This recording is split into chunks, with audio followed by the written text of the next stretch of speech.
Hi, right, back for part two. Okay, so we were just talking about the length of the bayonet, and like I said, the German was a lot shorter, and the British one was a lot longer to obviously keep up with the Germans' size and obviously give the British soldier the reach that they had when they had the longer rifle. Just going back to talk about the carbine and the sort of long rifle, the British were the first to sort of really adopt that universal one weapon fits all needs, which, as you can see, they've really now set the trend. If you look at pretty much every military, every soldier or frontline soldiers generally armed with the same sort of assault rifle, and then there's obviously specialist weapons such as marksman, sniper rifles, light support, medium support, that sort of thing. But what we're going to sort of talk about now is the sort of the differences really between the German rifle, the G98, and the Enfield. So obviously we talked about size, and the bullet, I don't feel it probably gives any noticeable advantage over really the average battlefield range. So the size issue, you jump into a trench or a shell hole, you've got something this long, it's nice and handy, you can swing it, you can use it as a club, knock people in the face with it. So it's actually, it turns the rifle into a weapon. Obviously it's a weapon, but a close quarter weapon. Coupled with then you've got your bayonet, you can actually bayonet fight. But I really feel by the time you've got your bayonet, there's not much to really give anybody the edge. The only thing I would say, with the British bayonet being so long, and pretty much useless for anything beyond stabbing somebody, and even then it wasn't the best bayonet because it had a habit of snapping. Don't know if you can see, but you can flex it quite a lot because it's just such a long piece of steel. The German one was probably had a less of a tendency to snap. So in that case, yeah, you could probably say the Germans had the advantage. But when it comes to firepower and actually volume of fire, I think the Enfield will probably take it. As I mentioned earlier, it's got the 10-shot mag. But although that is a massive factor, the main factor in the sort of the Enfield being a weapon better to deliver volume fire is the bolt. Straight away you can see the bolt is turned down. It may not look like much, but if you compare it to the German rifle, it's very hard to show you really without having one, but the bolt was always in that position, sticking out 90 degrees to the body of the rifle, which meant when you turned it, the head of the bolt went up like that and was vertical. So not only did you then have to take your eye off the target, because by drawing the bolt back you'd crack yourself in the face, but also it was a long bolt pull. Now I can demonstrate that to a degree with the P14. Now this was used by the British and the Americans. The Americans used it in 3006, so it's a slightly bigger bullet, but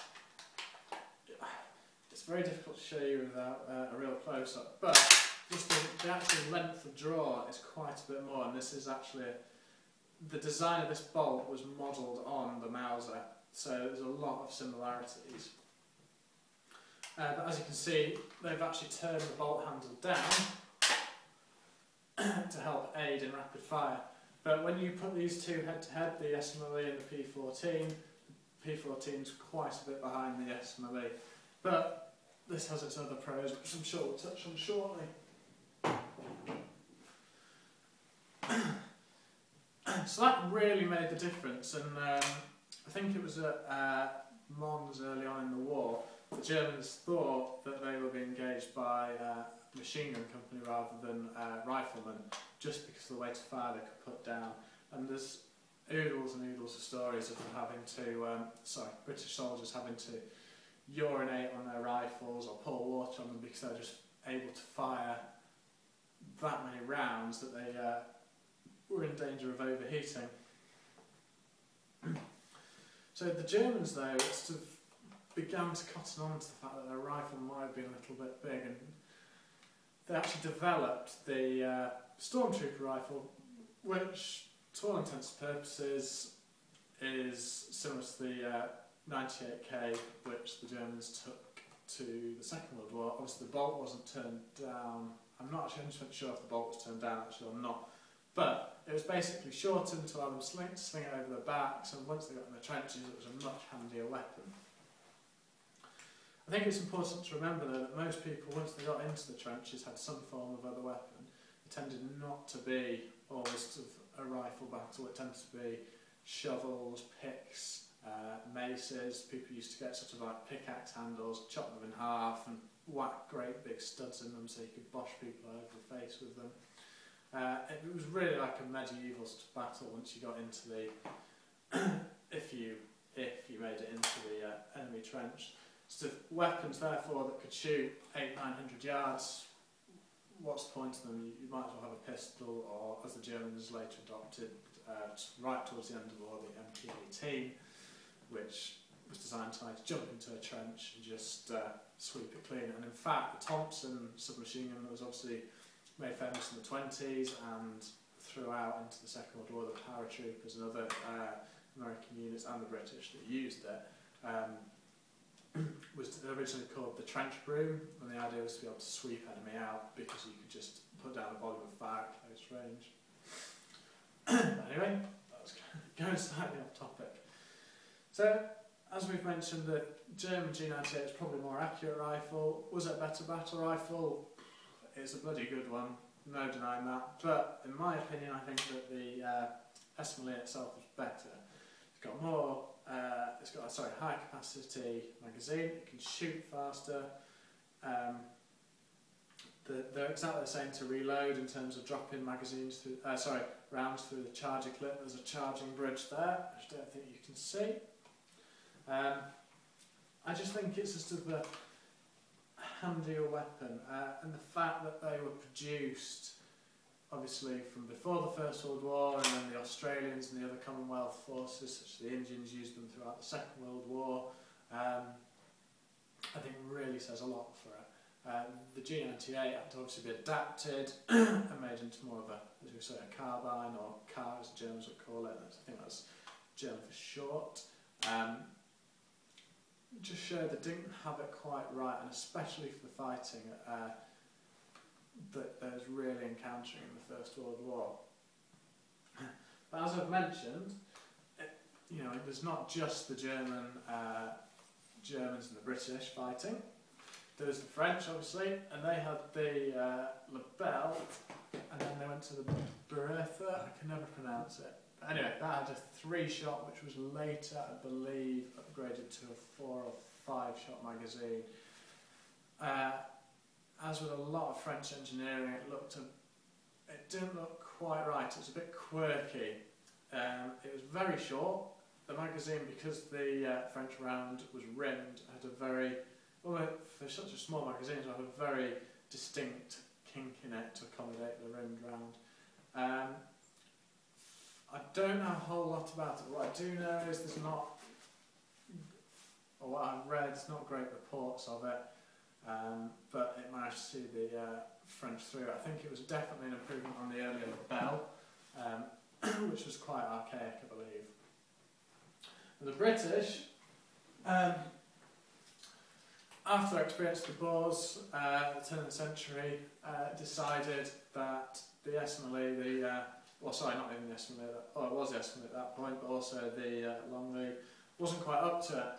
Having been shot to pieces by the Boers with their Mausers, this is what they felt would be able to help out. Now this is basically a modified Mauser bolt. It's in 303, 5-shot magazines, exactly the same as the Mauser. Slightly longer barrel, but not that long. Slightly uprated sight system. You've got a peep sight there, and then a flip-up, longer range peep sight. This is, it provides probably, I'd say, better snap shooting, and probably over longer distances more accurate. The trigger is much better, but if you want to know more about the actual real points of the rifle, look at one of my other videos about the P14. Anyway, this is what they developed, but it never really got into production until the First World War kicked off, and they were then stuck with the Enfield, so they carried on with it. But the Americans brought this. Contrary to popular belief, the Americans weren't all purely armed with the Springfield. They were, I cannot for the life of me remember the statistic, but it is something like over half the troops were issued with the American version of the P-14 because these were being made in the US, they were therefore being tooled up, and all they did was change the calibre to 30-06. So the Americans came in with these, their Springfield, brilliant rifle. I have a huge following in the States, I think rightly so. They're like rocking horse shit here, you don't really see them to be fair. But they're all sort of cousins and second cousins of the Mauser, they're all slightly related. There's a lot of features that are very similar. And I don't think any weapon really will give any, or definitely the three. I think maybe the SMLE is slightly different in terms of its volume of fire, but I don't know if it's going to give anybody really the upper hand in terms of a battle. I don't think really many small arms do that. They help, but I don't think they actually can really give you the upper hand, if you know what I mean. They, you know, as we see in Afghanistan now, the Taliban are armed with assault rifles, as are our soldiers. And what really probably makes a difference is the assets our soldiers are able to bring in, such as armour, air support, helicopters, planes, you know, just that level of technology. But probably on a ground-to-ground basis, their weapons don't, their actual small arms don't make huge amounts of difference to them. So, I mean, really, that's sort of a very brief overview of the weapons. I'm sure I've missed plenty, and if anybody wants me to do more detail on any, I will. I might have to read up because it's been quite a while since I've spent much time on them. But if you are, I mean, personally for me, the Enfields are really what I'm really interested in. There's a great book out called by Ian Skinnerton, and I think it's basically just titled Lee Enfield. You can find it on Amazon, you can find it on eBay. Great book, it's a real reference book. If you need to know anything about them, he'll have it in. He's obviously spent a lot of time researching everything, every variant, every slight difference, and the history as well. I mean, the amount of